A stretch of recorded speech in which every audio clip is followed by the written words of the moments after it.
Today we are showing how to cut out kids' names from MDF using our Performance 8 ATC CNC machine. We started by creating the project in Vectric Aspire and laying out each name to fit within a 12 by 19-inch sheet of 3/16 MDF. We found a scripted font on dafont.com that connected every letter, including the capitals, to ensure that we ended up with a single piece for each name. Next, we set our cut depth to slightly more than 3/16 of an inch to make sure the tool cuts completely through the material. When creating a toolpath, the software will always warn you that your depth cut is deeper than your material. Quick tip: if you ever need the decimal equivalent of a fraction in Aspire, just type the fraction followed by the equal sign, and it will calculate it for you automatically. To ensure that we can safely cut through the material without damaging the machine, we used tape and superglue to bond the MDF to a wasteboard underneath.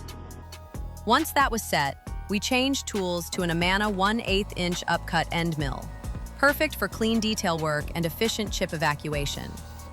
We also used our low-profile clamp kit to keep everything secure without getting in the way of the toolpath.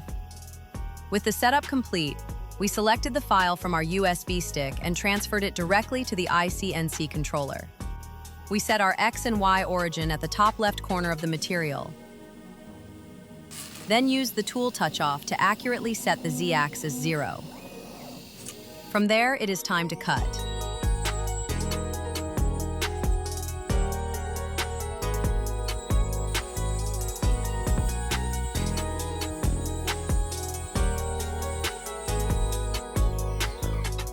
As the job finishes, you can actually see the tape peeking through.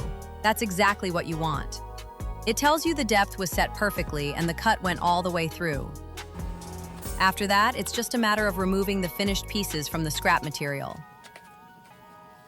And there you have it, clean, accurate name cutouts, ready for sanding, paint, or finishing.